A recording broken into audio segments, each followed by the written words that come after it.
Eu vou falar sobre o conceito de filho. Filho é descendente, uma pessoa que descende dos seus genitores, que descende de uma família, de um grupo social.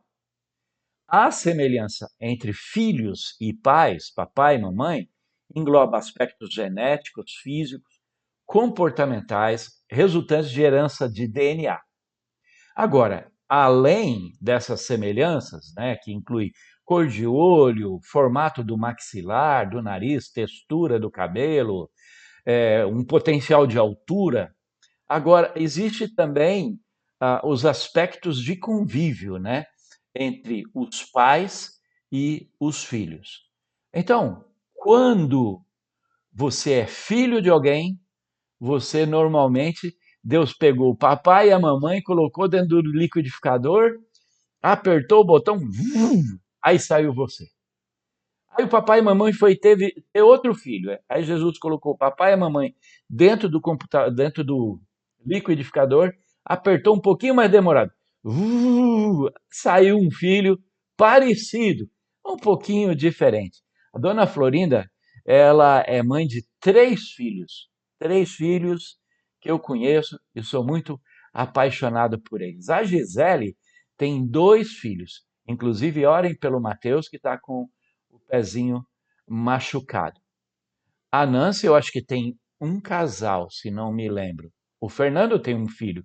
O Valdir tem dois filhos. Eu tenho duas filhas. São diferentes, mas são iguais. Os nossos filhos, eles provêm, então, da junção de papai e mamãe. Esse conselho de filhos e genitores remonta na Bíblia lá ao jardim do Éden. Logo que Deus criou o homem e a mulher, lá no capítulo 1 de Gênesis, no versículo 28, diz assim: Deus os abençoou, Adão e Eva, homem e mulher, e lhes disse: sede fecundos. Quer dizer, tenham filhos, multiplicai-vos, não é para ser pouco, é para ser muito. Enchei a terra. Opa, mas eles não viviam no Éden? E então esses filhos deveriam sair pela terra fora, não ficar ali no Éden. Sujeitai-a, dominai sobre os peixes do mar, sobre as aves do céu, sobre todo animal que rasteja pela terra. Então Deus deu uma ordem para Adão e Eva que eles deveriam ter muitos filhos. Isso está no primeiro capítulo de Gênesis.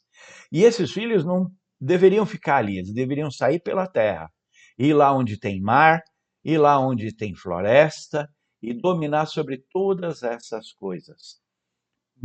Povoar a terra. Bom, ter filhos, então, foi uma ordem direta de Deus ao juntar Adão e Eva. A desobediência a esta ordem seria um pecado, similar à desobediência de um pecado que eles cometeram depois, que foi de comer o fruto do conhecimento do bem e do mal. Que, inclusive, essa desobediência, eles comeram do fruto proibido, provocou a queda do homem. E era um sinal que da rebeldia. A rebeldia provocou a separação entre Deus e o homem. Lá no capítulo 2, no versículo 24, o Adão, ao ver a Eva, ele vai dizer assim: por isso deixa o homem pai e mãe e se une à sua mulher, tornando-se os dois uma só carne. O Adão convivia com os animais lá no Éden. Tinha, né, animal macho, animal fêmea, que dava filhote, mas ele não tinha uma esposa ainda. Quando Deus formou essa esposa, e o Adão vai se referir a essa esposa depois, ele diz que ele estava unido a essa mulher e um homem, quer dizer, um filho, deveria deixar pai e mãe quando for se unir a uma mulher. E de onde o Adão tiraria o conceito de pai e mãe se ele e Eva ainda fossem apenas dois? Mais para frente um pouquinho, Gênesis capítulo 3, quando Adão e Eva cometem o pecado de comer do fruto proibido, o Deus vai falar para Eva e diz assim: vocês pecaram e tudo mais. Então, Gênesis capítulo 3, versículo 15 e 16. Eu porei inimizade entre ti e a mulher. Na verdade, Deus está falando, se dirigindo aqui à serpente. Porém, inimizade entre ti e a mulher, entre a tua descendência e o seu descendente. Este, o descendente da mulher, te ferirá a cabeça, e tu, serpente, ferirás o calcanhar. E aí, dirigindo-se à mulher, e a mulher disse: multiplicarei sobremodo os sofrimentos da tua gravidez.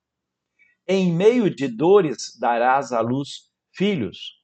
O teu desejo será para o teu marido e ele te governará. Nesse texto aqui, Deus está falando para a mulher: agora, quando você tiver novos filhos, a dor vai ser muito pior. De onde Eva tiraria a noção de dor ao dar à luz se ela nunca tivesse tido filhos? Eles tinham filhos. Era uma ordem que Deus tinha dado, e esses filhos tinham que povoar a terra, não ficar ali no Éden. Bom, assim que foram expulsos do Éden, o Adão vai dar o nome de Eva, mãe de todos os seres humanos. Isso está em Gênesis, agora capítulos 3, versículo 20 e 21. E deu o nome de Eva à sua mulher. Então, só depois que saíram do Éden, o Adão vai dar o nome de Eva à sua mulher. Deu o homem o nome de Eva à sua mulher, por ser a mãe de todos os seres humanos. Fez o Senhor Deus vestimentas de peles para Adão e sua mulher, e os vestiu. Bom, Adão vai dar o nome na Eva de mãe de todos os seres humanos, que é o significado de Eva. De onde Adão tiraria esse nome, mãe de todos, se não houvessem já nessa época povos, multidões de pessoas nascidos de Eva? Então, lá no Gênesis, a gente tem esse conceito de pai e de filhos. Na narrativa bíblica, o homem a Bíblia vai dizer para a gente, na sua cronologia, que o homem existe aparentemente há 6.000 anos. Que isso é somente após a saída do Éden. Quando o homem sai do Éden, aí vai começar a contar. Fulano viveu tantos anos, fulano viveu tantos anos. Vai dar aí mais ou menos 6.000 anos atrás.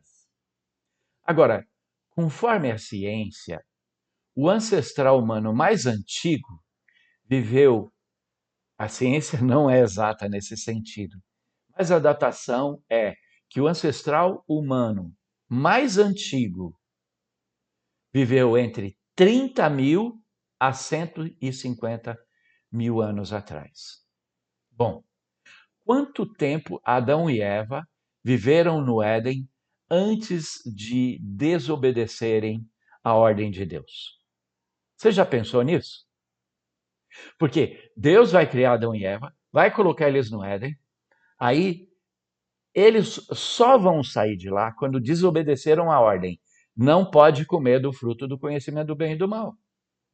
Mas Deus tinha dado já uma outra ordem: multiplicai, povoai a terra, dominai sobre tudo.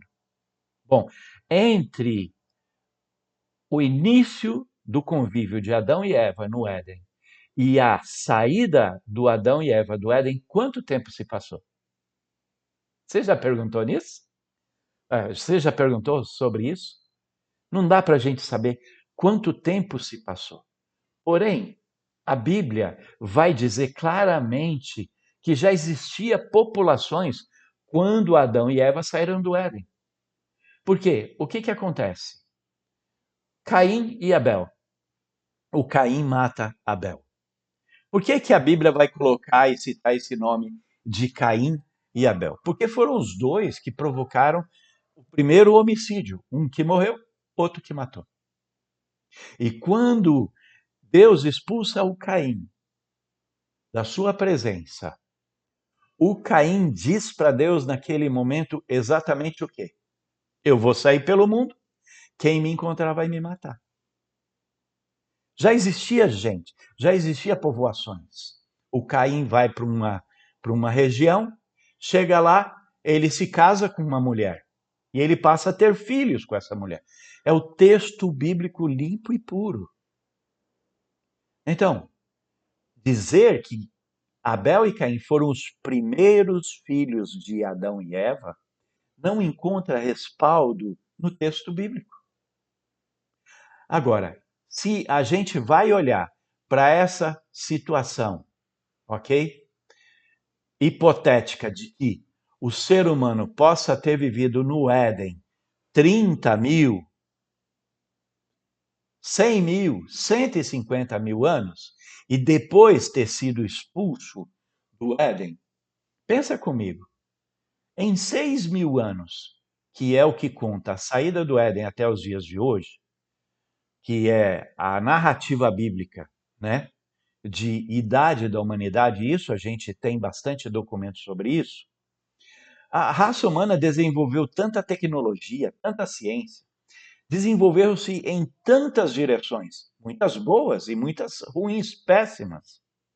Agora, se antes da saída do Éden, quando não existia o pecado pesando sobre a raça humana, se a humanidade existiu por 30 mil, 100 mil anos, 150 mil anos, sem a presença do pecado, já imaginou o que a humanidade pôde ter realizado e depois, com o dilúvio, todas essas coisas foram destruídas? Isso é hipótese, ok? Agora, o que, que é certo, o que, que é transparente sobre essa questão de filhos e pais? Adão, o pai da humanidade, ele trouxe com o seu pecado morte, condenação, pecado sobre si, mas também sobre toda a sua descendência. Presta atenção que a coisa vai começar a ganhar um sentido muito interessante agora. Eu vou ler para vocês Romanos capítulo 5, do versículo 17 a 19.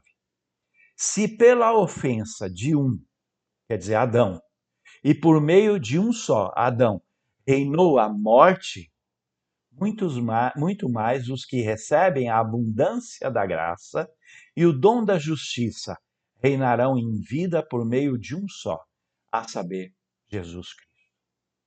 Pois assim, preste atenção nisso, ó, por uma só ofensa, a desobediência, a rebeldia de Adão e Eva no Éden. Por uma só ofensa veio o juízo sobre todos os homens para a condenação.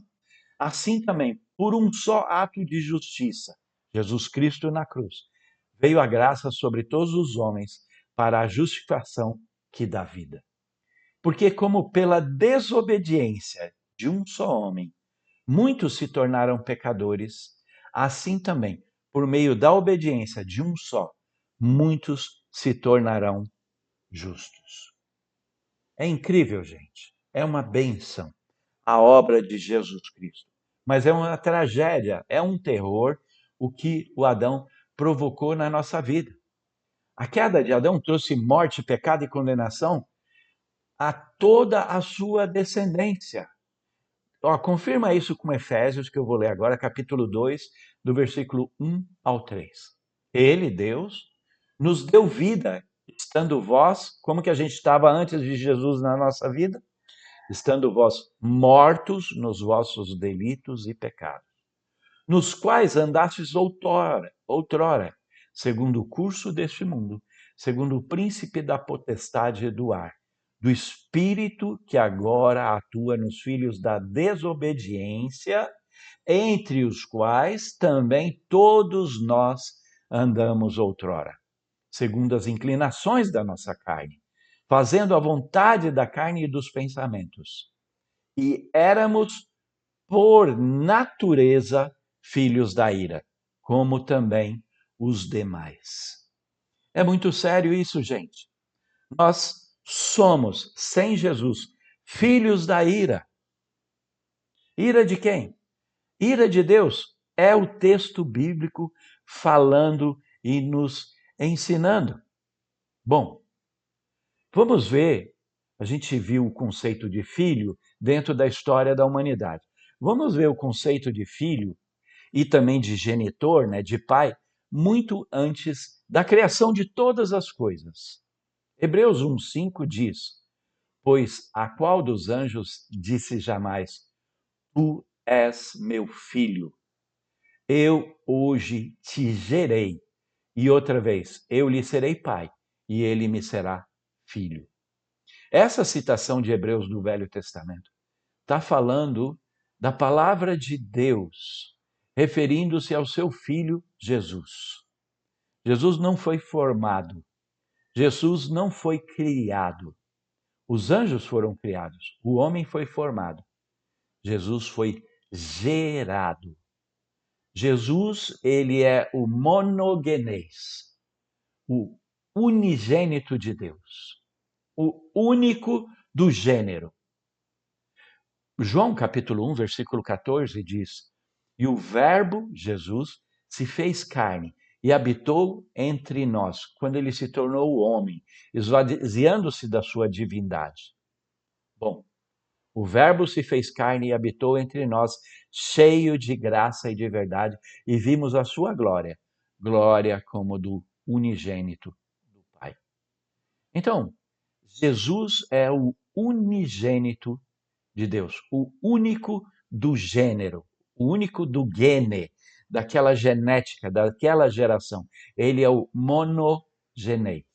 Agora, ao morrer na cruz, Jesus, que é o unigênito de Deus, conquistou para o Pai um povo santo e separado, dos quais ele é o primogênito, é o prototokos.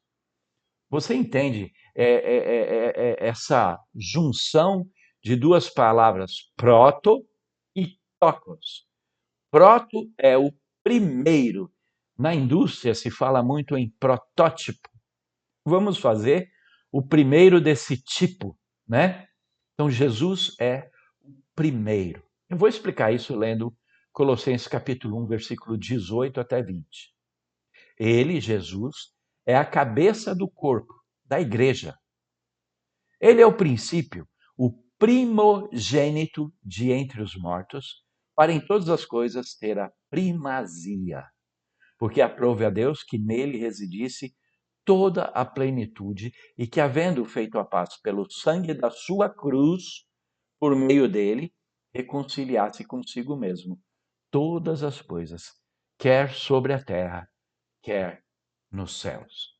Então, Jesus, antes, ele era somente o primogênito, ele era o unigênito. Na cruz, ele se tornou o primogênito, o primeiro desse povo, dessa geração, que eu e você precisamos nos alertar para fazermos parte. Não existe honra maior de que você seja irmão de Cristo, separado para ser um com Cristo. Então, vamos ver agora o conceito de filho à imagem de Cristo. Quer dizer, a Bíblia nos ensina do novo nascimento.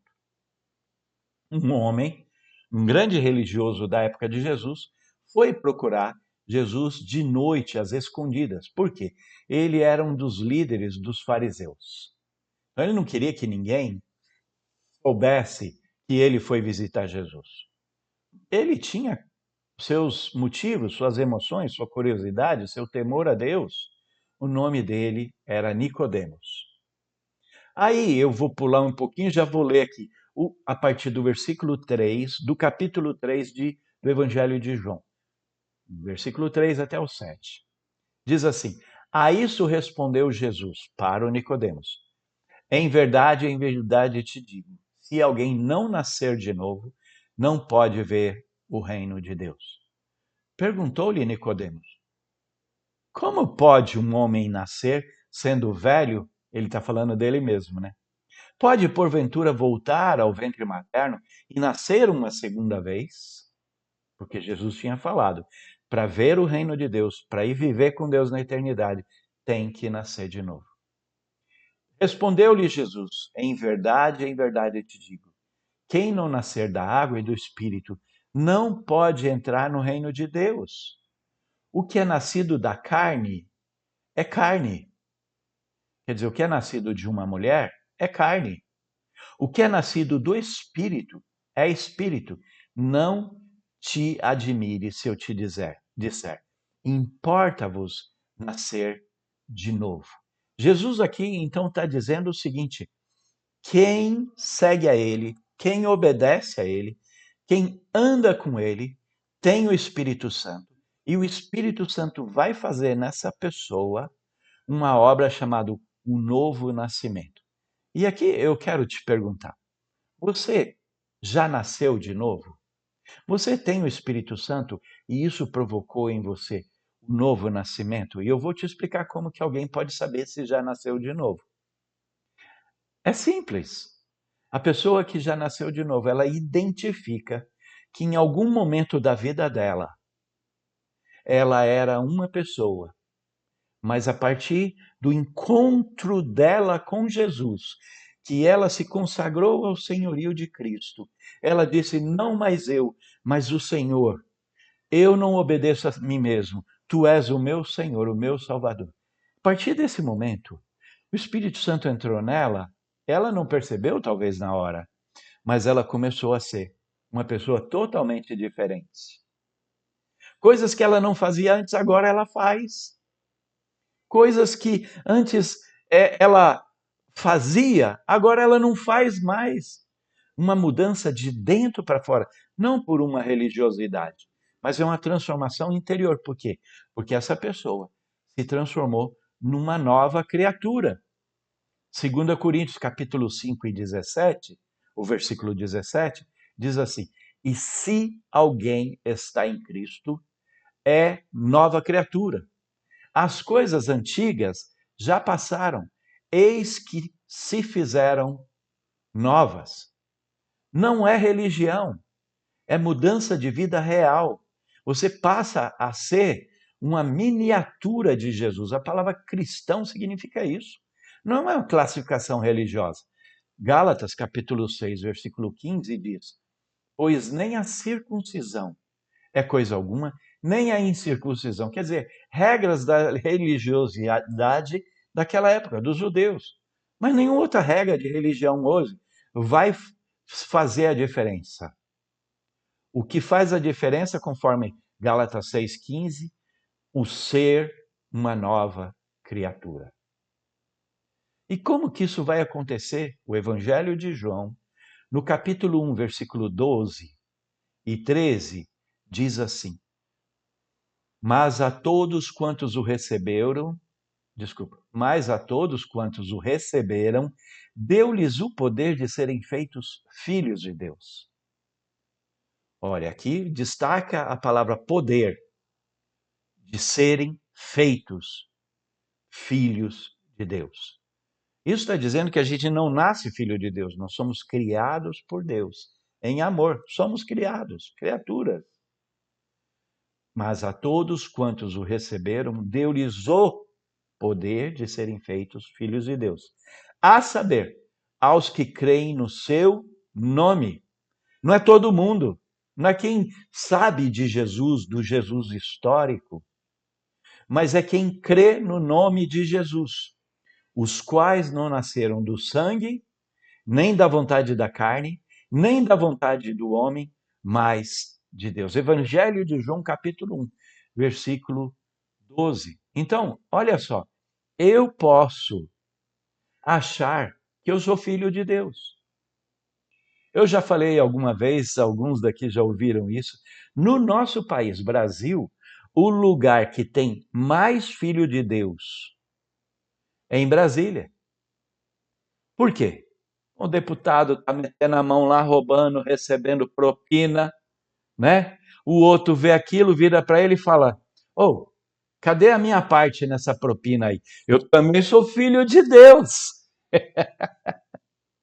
Gente, ser filho de Deus é algo que só acontece quando essa pessoa recebe um poder, um dunamis, um poder É quando o Espírito Santo, o poder de Deus, vem sobre essa pessoa, faz dela uma nova criatura. Não é todo mundo, é a saber, aos que creem no seu nome.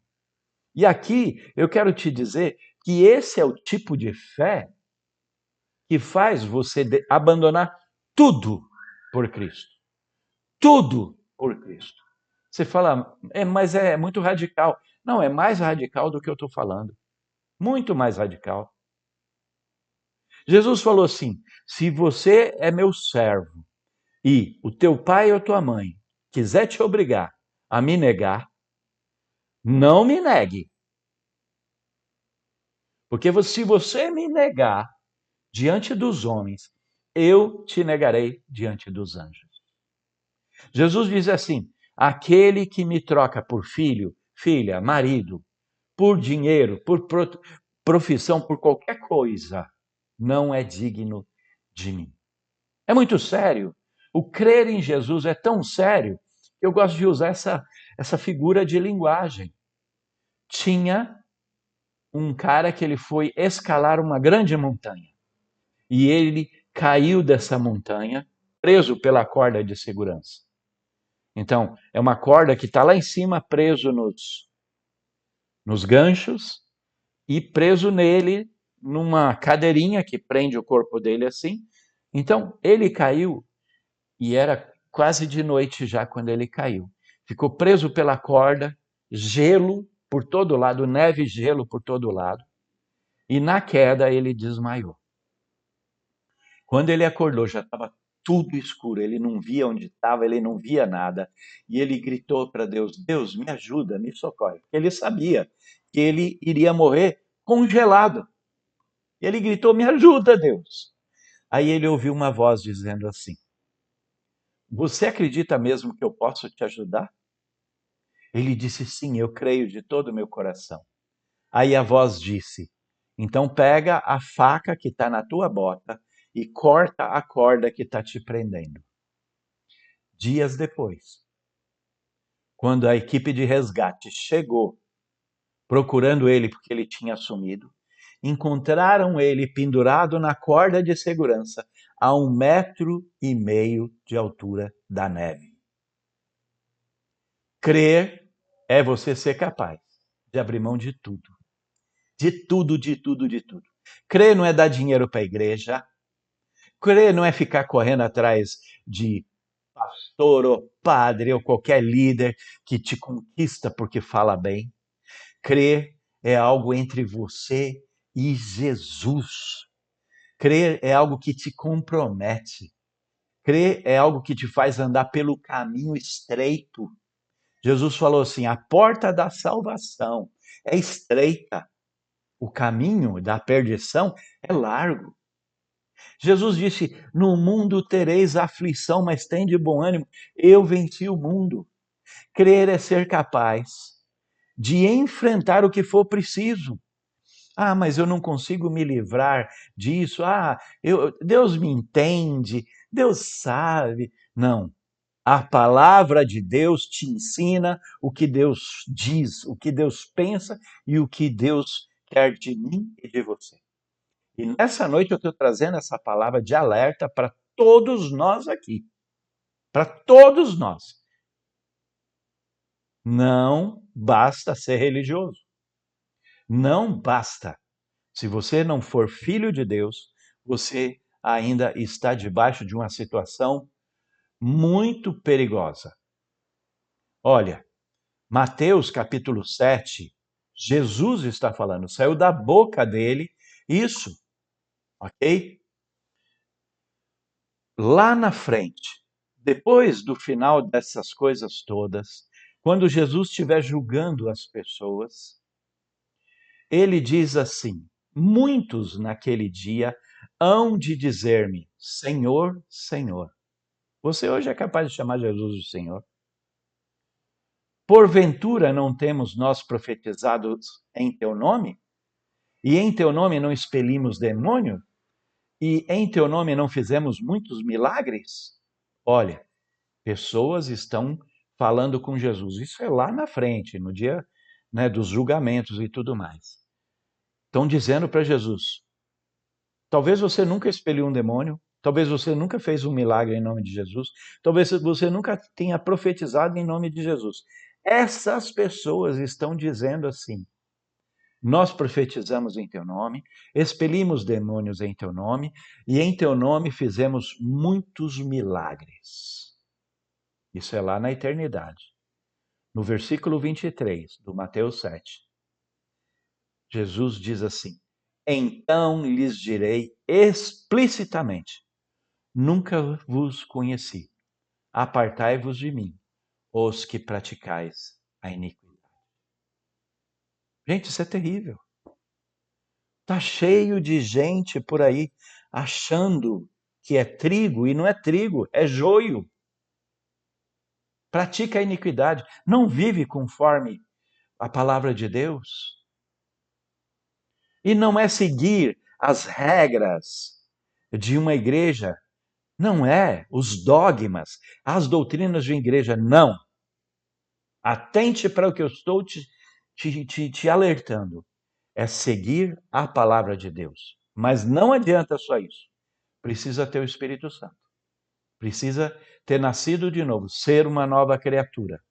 E Jesus, que é o único que é onisciente, que sabe de todas as coisas, desde o início até o fim. Ele sabe de tudo. De tudo. Nesse instante aqui, ó, ele sabe de tudo. Ele sabe qual foi o primeiro pensamento que você teve quando o teu cérebro começou a funcionar lá na barriga da tua mãe. Ele sabe qual vai ser o último pensamento que você vai ter no dia que você falecer.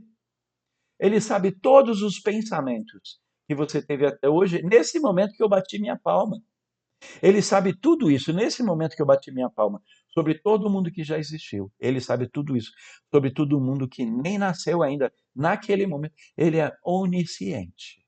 Agora, eu te pergunto, como alguém que sabe de tudo, como Jesus, é capaz de dizer não te conheço para alguém? Porque não é filho, porque não conviveu, porque não andou junto, porque não caminhou junto. Para Jesus te conhecer, é preciso que você caminhe com ele. Jesus disse assim, e talvez essa seja uma palavra para algum de vocês, ou alguém que vai me ouvir ainda. Ele disse assim: ninguém que tendo posto a mão no arado e olha para trás é digno de mim. Olha, eu posso ter uma vida com Deus, mas eu não posso desistir disso. Eu não posso abrir mão disso. Eu preciso andar com Jesus hoje. E a gente precisa ter temor de Deus, viu? Porque hoje o que está sendo crido por aí é que se você levantar a mãozinha e aceitar Jesus, você está salvo. Ah, você pode confiar, você tem que confiar. Não é isso que a Bíblia diz. Não é isso que a Bíblia afirma. Muitos outros dizem, você tem que ter fé, bastante fé, fé, fé, fé, fé, fé. Olha, eu li o versículo onde as pessoas tinham fé, até faziam milagres. Mas Jesus disse para elas, não vos conheço. Então, não abra mão de corrigir a tua vida onde for preciso agora. E hoje mesmo, antes de dormir, façam seu pacto, a sua aliança com Jesus. Renove com Jesus o seu pacto de vida, a sua aliança. Diga, Senhor Jesus, eu não identifico na minha vida um momento em que eu tenha tido o novo nascimento. Eu quero nascer de novo. Eu entrego a Ti a minha vida. E vai ser assim até o fim dela. Empenhe com Jesus a tua palavra. Empenhe com Jesus a tua fé. E faça isso em seu poderoso, maravilhoso nome.